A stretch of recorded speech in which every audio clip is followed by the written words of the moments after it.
So this is clearly going to be the most controversial show of 2026, right? Because there are just so many longtime fans and lovers of this franchise. And as a guy that didn't read the manga and didn't watch the anime, but really enjoyed the first season of this show, what did I think of One Piece live action season 2? Let's talk about it. One Piece Into the Grand Line is Netflix's second live-action season of the extremely famous anime, where Luffy and the Straw Hats set sail for the extraordinary Grand Line, a legendary stretch of sea where danger and wonder await at every turn. But as they journey through this unpredictable realm in search of the world's greatest treasure, they'll encounter bizarre islands and a host of formidable new enemies. So I'm not going to get up here and claim that I'm some anime expert or anything like that. I mean, far from it. But I've been making such a conscious effort to engage more with the medium as the years go on. I mean, at this point, I've seen every episode of Dragon Ball anything. I've seen Cyberpunk Edge Runners. I've seen Cowboy Bebop, Chainsaw Man, Death Note. So yeah, by all means, I'm still an amateur over here, but I'm building up my resume. Let me cook. When it comes to One Piece, though, I legitimately have no idea what's going on. I know there's over like 1,200 episodes of the anime at this point,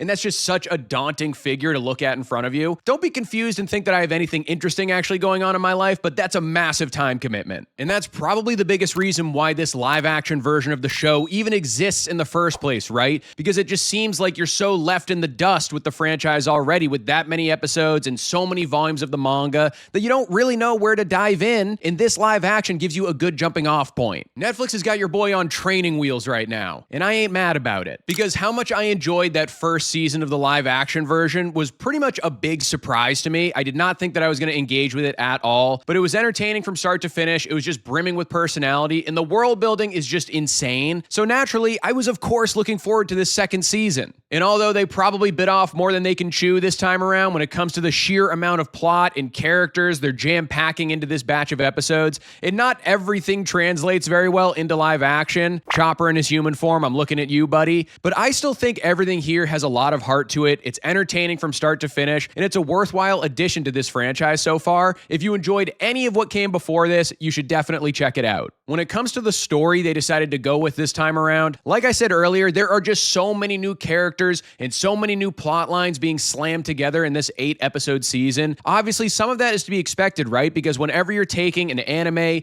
and transforming it into live action, you're condensing full multi-story arcs into just a few episodes, so you've got a ton of ground to cover. And the story's not hard to follow or anything like that, but there's just so much getting thrown your way in such a little amount of time when it comes to both plot lines and side characters that you don't know who's going to pop up later, what you should focus on, and what's just going to be part of the overall world building in general. Luckily for us, though, they kind of nailed the tone they're going for, and the whole season is pretty enjoyable overall. So even though things are happening at breakneck speed, and there are definitely some aspects that needed some more time in the oven, it's not a total deal breaker like it could have been. Traveling to the Grand Line feels as exciting and epic as it should, and visiting these different islands with all these different people that live there and whatever adventure awaits makes for good, entertaining television. I just wish it was longer than 8 episodes so we could actually sink our teeth into more of what's going on. When it comes to the performances involved in this show, I think I lean on the side of them generally being a positive, but that's more than anything else because I go into this experience with an open mind. Like, anime characters are just complete weirdos, right? They're over-exaggerated, they don't react and speak like normal living, breathing humans do. So when you're taking something like that and transforming it into live action, a bizarre balance needs to be struck.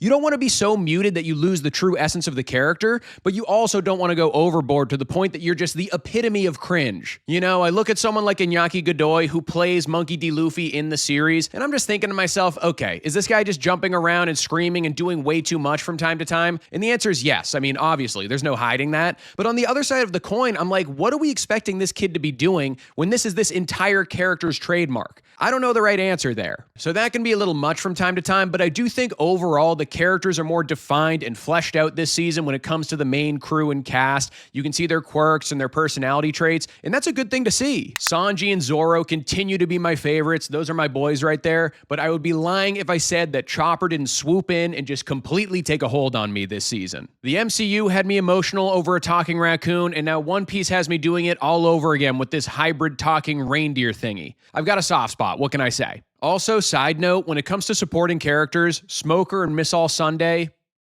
they get the job done. Now, we need to talk about the action involved in this series because anime in general is usually filled with just the most insane, bombastic, and over-the-top fight sequences that you've ever put your peepers on. So finding a way to make those not look like the worst things ever put to screen when it comes to live action is no easy task. And I'm not going to stand here and say that everything is handled super well in that department because there are just so many new powers involved in this season that they didn't have to worry about in the previous episodes that things are going to look a little wonky from time to time. The fight sequences that are more grounded in reality is where that choreography shines, and they end up being pretty impressive. The ones where there are just tons of devil fruit powers on display, your mileage will definitely vary a little bit more there, but there's more fun and energy injected into those moments that you're kind of just able to turn your brain off and be like, you know what? Hell yeah. The clear standout moment of the entire series so far is when Zoro takes down 100 different people in Whiskey Peak. And yeah, I'm one of those annoying ass people that legitimately counted all the people that he was fighting. It is indeed 100, and that scene is just incredible. Such awesome technical prowess on display,